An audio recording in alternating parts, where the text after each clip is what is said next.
Chapter 45. Kreese came to see Martin one day, Kreese of the real dirt, and Martin turned to him with relief to receive the glowing details of a scheme sufficiently wildcatty to interest him as a fictionist rather than as an investor. Kreese paused long enough in the midst of his exposition to tell him that in most of his Shame of the Sun he had been a chump. "But I didn't come here to spout philosophy," Kreese went on. "What I want to know is whether or not you will put $1,000 in on this deal." "No, I'm not chump enough for that at any rate," Martin answered. "But I'll tell you what I will do. You gave me the greatest night of my life. You gave me what money cannot buy. Now I've got money, and it means nothing to me. I'd like to turn over to you $1,000 of what I don't value for what you gave me that night and which was beyond price. You need the money. I've got more than I need. You want it. You came for it. There's no use scheming it out of me. Take it." Kreese betrayed no surprise. He folded the check away in his pocket. "At any rate, I'd like the contract of providing you with many such nights," he said. "Too late." Martin shook his head. "That night was the one night for me. I was in paradise. It's commonplace with you, I know, but it wasn't to me. I shall never live at such a pitch again. I'm done with philosophy. I want never to hear another word of it. The first dollar I ever made in my life out of philosophy," Kreese remarked as he paused in the doorway. "And then the market broke." Mrs. Morse drove by Martin on the street one day and smiled and nodded. He smiled back and lifted his hat. The episode did not affect him. A month before it might have disgusted him, or made him curious and set him to speculating about her state of consciousness at that moment. But now it was not provocative of a second thought. He forgot about it the next moment. He forgot about it as he would have forgotten the Central Bank building or the City Hall after having walked past them. Yet his mind was preternaturally active. His thoughts went ever around and around in a circle. The center of that circle was work performed. It ate at his brain like a deathless maggot. He awoke to it in the morning. It tormented his dreams at night. Every affair of life around him that penetrated through his senses immediately related itself to work performed. He drove along the path of relentless logic to the conclusion that he was nobody, nothing. Mart Eden, the hoodlum, and Mart Eden the sailor, had been real, had been he, but Martin Eden, the famous writer, did not exist. Martin Eden, the famous writer, was a vapor that had arisen in the mob mind, and by the mob mind had been thrust into the corporeal being of Mart Eden, the hoodlum and sailor. But it couldn't fool him. He was not that sun myth that the mob was worshipping and sacrificing dinners to. He knew better. He read the magazines about himself, and pored over portraits of himself published therein, until he was unable to associate his identity with those portraits. He was the fellow who had lived and thrilled and loved, who had been easy-going and tolerant of the frailties of life, who had served in the forecastle, wandered in strange lands, and led his gang in the old fighting days. He was the fellow who had been stunned at first by the thousands of books in the free library, and who had afterward learned his way among them and mastered them. He was the fellow who had burned the midnight oil and bedded with a spur and written books himself. But the one thing he was not was that colossal appetite that all the mob was bent upon feeding. There were things, however, in the magazines that amused him. All the magazines were claiming him. Warren's Monthly advertised to its subscribers that it was always on the quest after new writers, and that, among others, it had introduced Martin to the reading public. The White Mouse claimed him, so did the Northern Review and Mackintosh's magazine, until silenced by the Globe, which pointed triumphantly to its files where the mangled sea lyrics lay buried. Youth and Age, which had come to life again, after having escaped paying its bills, put in a prior claim which nobody but farmers' children ever read. The Transcontinental made a dignified and convincing statement of how it first discovered Martin Eden, which was warmly disputed by the Hornet with the exhibit of the Peri and the Pearl. The modest claim of Singletree, Darnley and Company was lost in the din, Besides, that publishing firm did not own a magazine wherewith to make its claim less modest. The newspapers calculated Martin's royalties. In some way, the magnificent offers certain magazines had made him leaked out, and Oakland ministers called upon him in a friendly way, while professional begging letters began to clutter his mail. But worse than all this were the women. His photographs were published broadcast, and special writers exploited his strong bronzed face, his scars, his heavy shoulders, his clear, quiet eyes, and the slight hollows in his cheeks, like an ascetic's. At this last he remembered his wild youth and smiled. Often, among the women he met, he would see now one, now another, looking at him, appraising him, selecting him. He laughed to himself. He remembered Brissenden's warning, and laughed again. The women would never destroy him, that much was certain. He had gone past that stage. Once, walking with Lizzie toward night school, he caught a glance directed toward him by a well-gowned, handsome woman of the bourgeoisie. The glance was a trifle too long, a shade too considerative. Lizzie knew it for what it was, and her body tensed angrily. Martin noticed the cause of it, told her how used he was becoming to it, and that he did not care anyway. "You ought to care," she answered with blazing eyes. "You're sick, that's what's the matter." "Never healthier in my life. I weigh 5 pounds more than I ever did." "It ain't your body, it's your head. Something's wrong with your think machine. Even I can see that, and I ain't nobody." He walked on beside her, reflecting. "I'd give anything to see you get over it," she broke out impulsively. "You ought to care when women look at you that way, a man like you. It's not natural. It's all right enough for sissy boys, but you ain't made that way. So help me, I'd be willing and glad if the right woman came along and made you care." When he left Lizzie at night school, he returned to the Metropole. Once in his rooms, he dropped into a Morris chair, and sat staring straight before him. He did not doze, nor did he think. His mind was a blank, save for the intervals when unsummoned memory pictures took form and color and radiance just under his eyelids. He saw these pictures, but he was scarcely conscious of them, no more so than if they had been dreams. Yet he was not asleep. Once he roused himself and glanced at his watch. It was just 8 o'clock. He had nothing to do, and it was too early for bed. Then his mind went blank again, and the pictures began to form and vanish under his eyelids. There was nothing distinctive about the pictures. They were always masses of leaves and shrub-like branches, shot through with hot sunshine. A knock at the door aroused him. He was not asleep, and his mind immediately connected the knock with a telegram, a letter, or perhaps one of the servants bringing back clean clothes from the laundry. He was thinking about Joe and wondering where he was, as he said, "Come in." He was still thinking about Joe, and did not turn toward the door. He heard it close softly. There was a long silence. He forgot that there had been a knock at the door, and was still staring blankly before him when he heard a woman's sob. It was involuntary, spasmodic, checked, and stifled. He noted that as he turned about. The next instant he was on his feet. "Ruth," he said, amazed and bewildered. Her face was white and strained. She stood just inside the door, one hand against it for support, the other pressed to her side. She extended both hands toward him piteously, and started forward to meet him. As he caught her hands and held her to the Morris chair, he noticed how cold they were.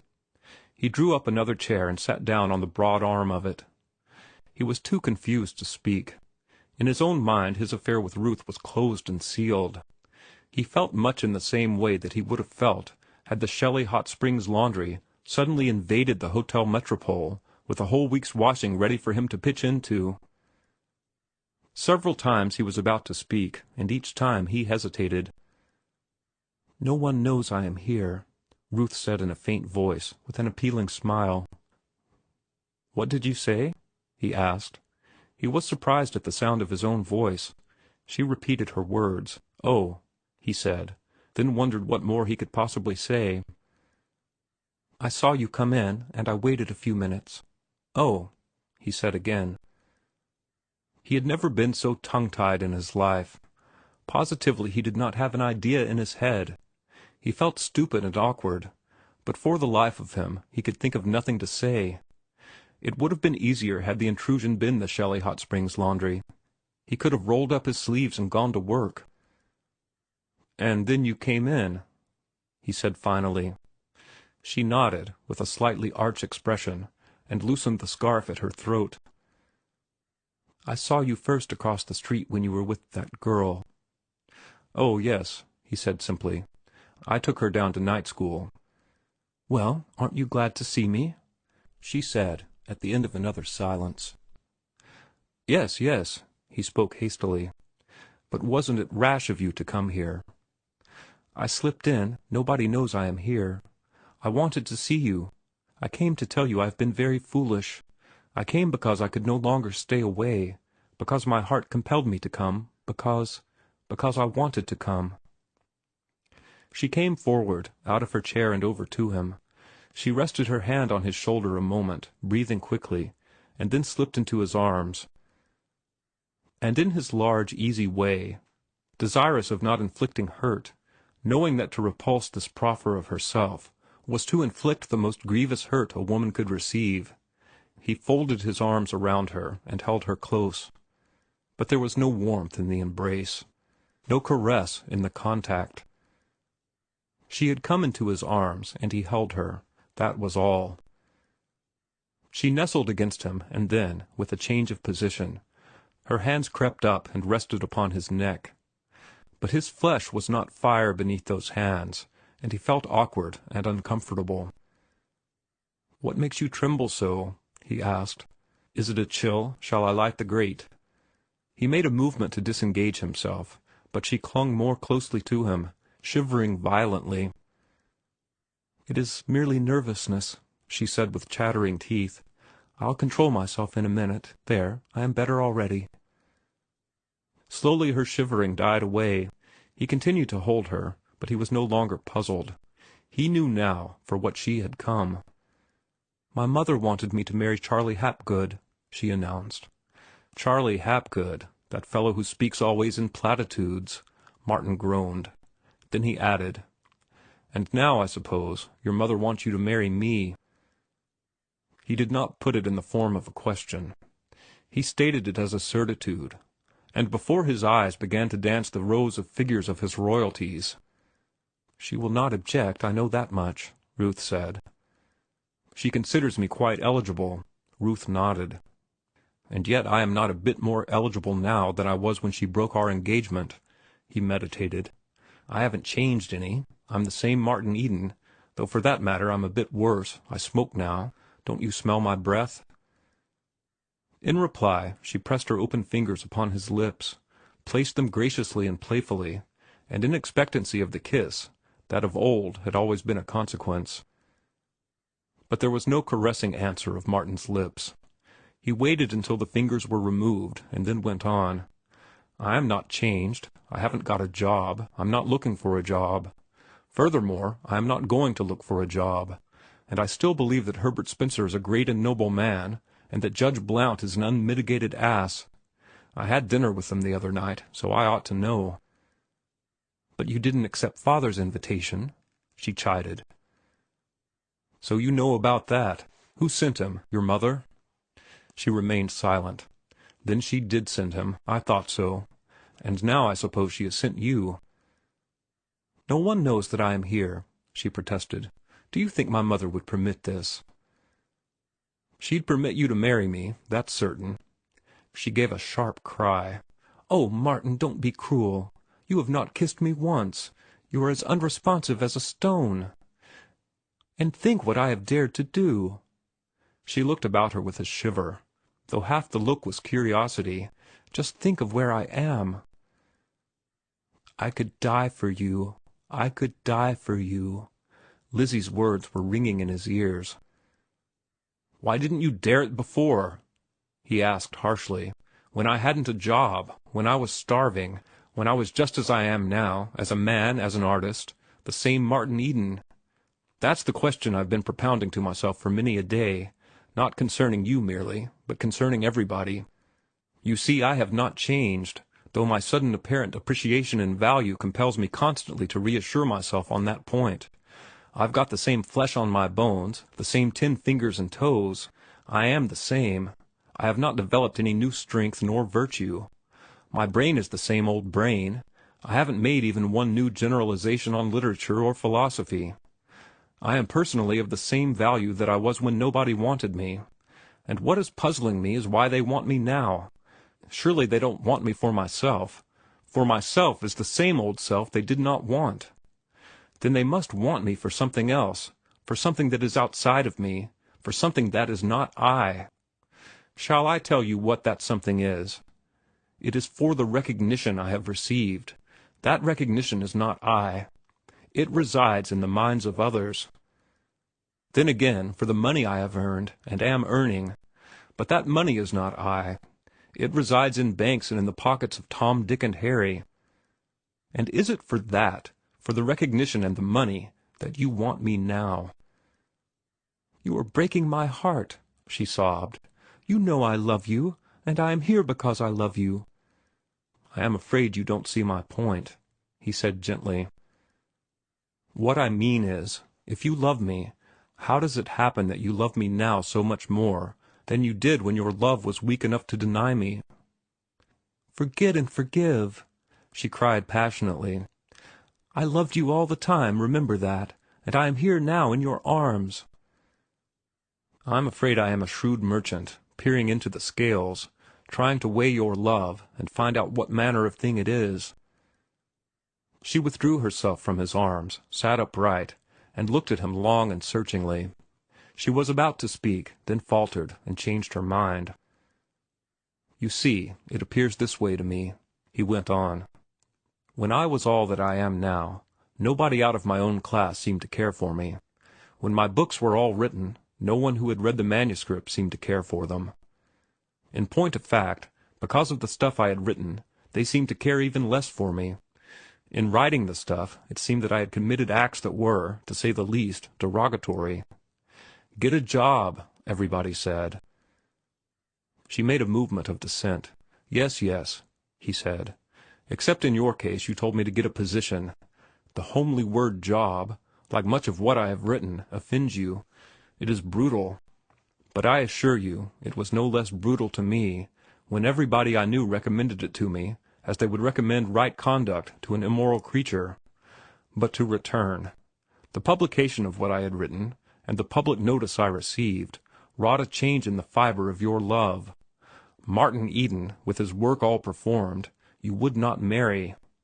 Your love for him was not strong enough to enable you to marry him. But your love is now strong enough, and I cannot avoid the conclusion that its strength arises from the publication and the public notice. In your case I do not mention royalties, though I am certain that they apply to the change wrought in your mother and father. Of course, all this is not flattering to me, but worst of all, it makes me question love, sacred love. Is love so gross a thing that it must feed upon publication and public notice? It would seem so. I have sat and thought upon it till my head went round.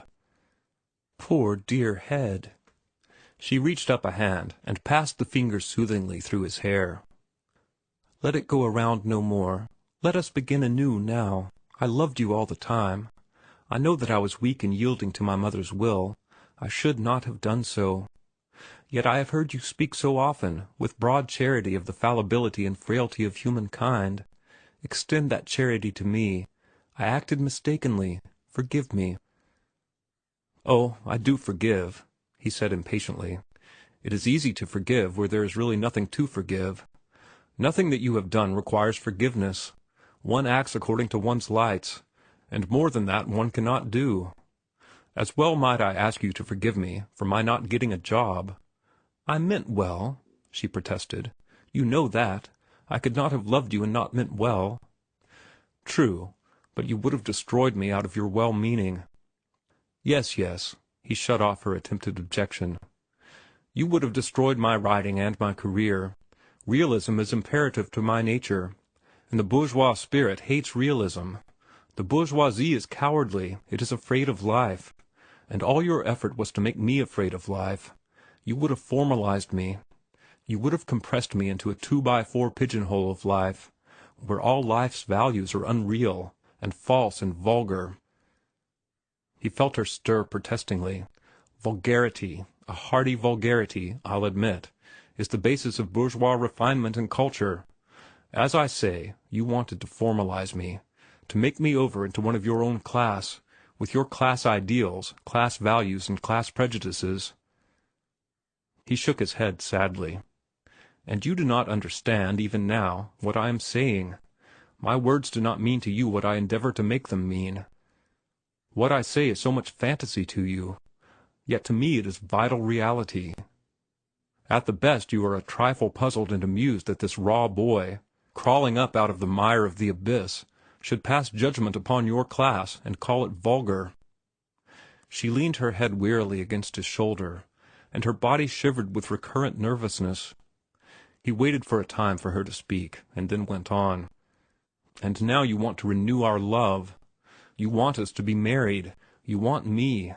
And yet, listen, if my books had not been noticed, I'd nevertheless have been just as I am now. And you would have stayed away. It is all those damned books."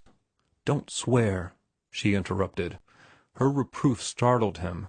He broke into a harsh laughter. "That's it," he said. "At a high moment, when what seems your life's happiness is at stake, you are afraid of life in the same old way, afraid of life and a healthy oath." She was stung by his words into realization of the puerility of her act, and yet she felt he had magnified it unduly, and was consequently resentful. They sat in silence for a long time, she thinking desperately, and he pondering upon his love which had departed. He knew now that he had not really loved her. It was an idealized Ruth he had loved, an ethereal creature of his own creating, the bright and luminous spirit of his love poems. The real bourgeois Ruth, with all the bourgeois failings and with the hopeless cramp of the bourgeois psychology in her mind, he had never loved. She suddenly began to speak. "I know that much of what you have said is so. I have been afraid of life. I did not love you well enough. I have learned to love better. I love you for what you are, for what you were, for the ways even by which you have become. I love you for the ways wherein you differ from what you call my class, for your beliefs which I do not understand, but which I know I can come to understand. I shall devote myself to understanding them. And even your smoking and your swearing, they are part of you, and I will love you for them too. I can still learn. In the last 10 minutes I have learned much. That I have dared to come here is a token of what I have already learned. Oh, Martin!" She was sobbing and nestling close against him. For the first time his arms folded her gently and with sympathy, and she acknowledged it with a happy movement and a brightening face.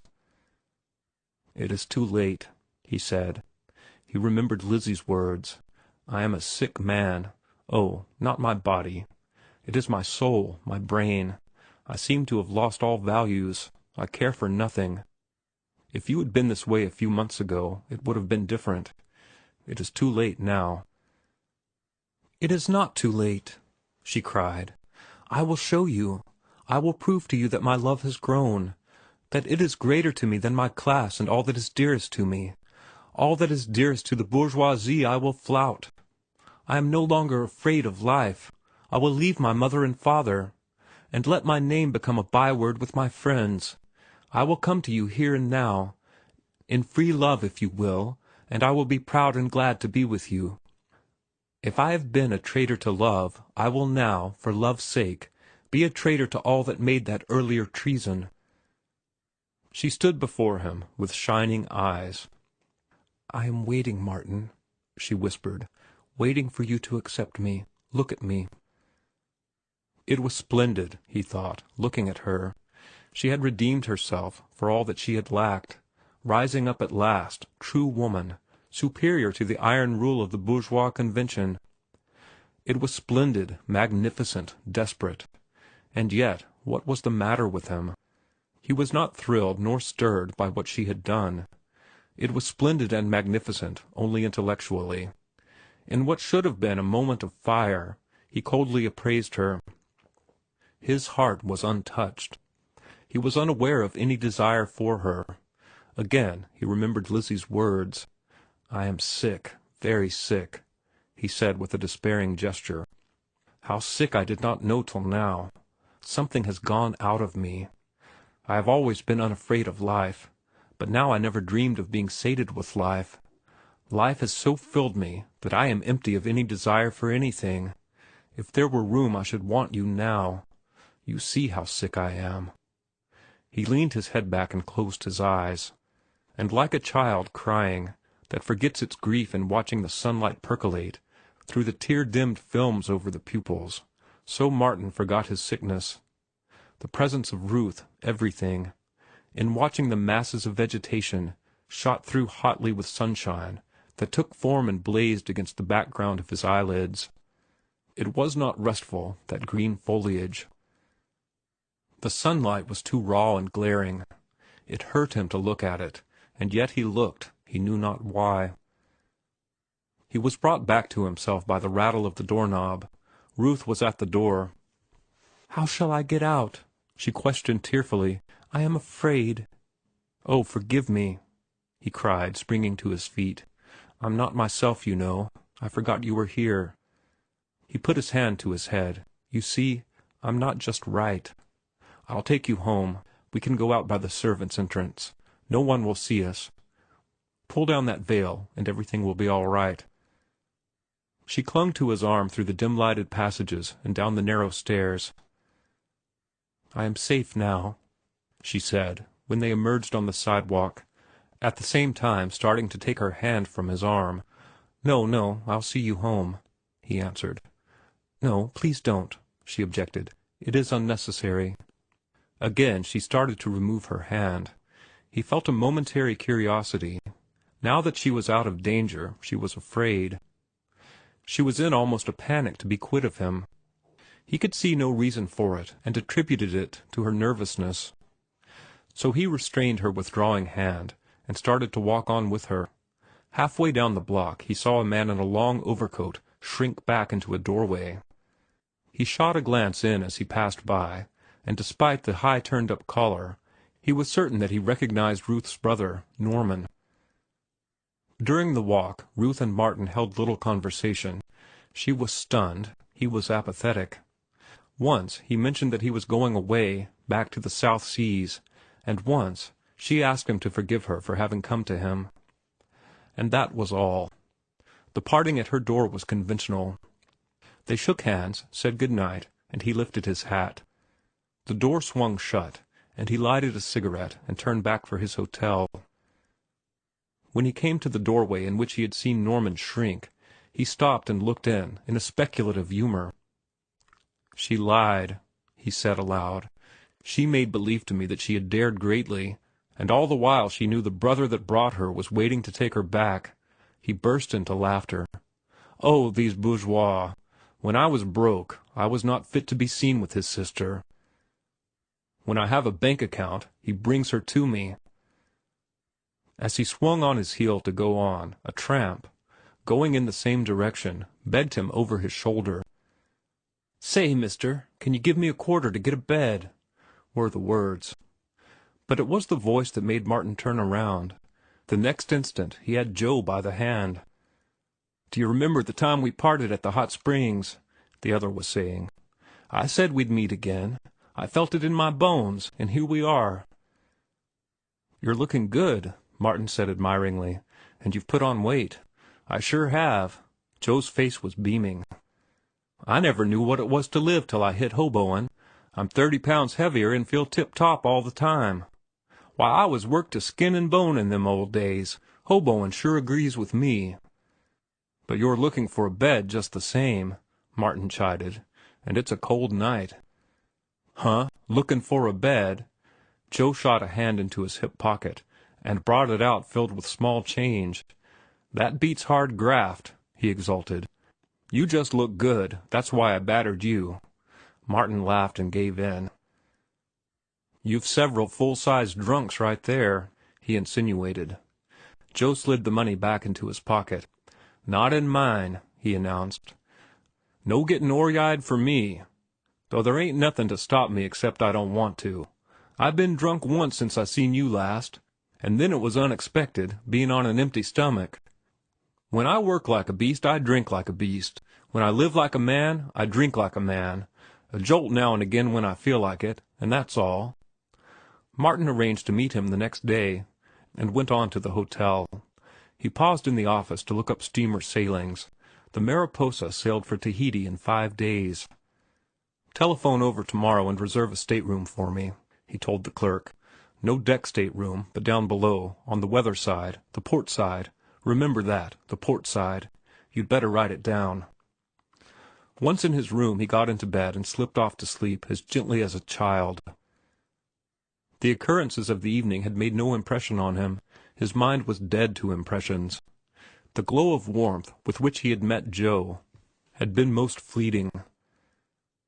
The succeeding minute he had been bothered by the ex-laundryman's presence, and by the compulsion of conversation.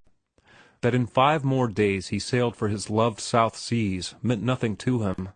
So he closed his eyes and slept normally and comfortably for 8 uninterrupted hours. He was not restless. He did not change his position, nor did he dream. Sleep had become to him oblivion, and each day that he awoke with regret. Life worried and bored him, and time was a vexation. End of chapter 45.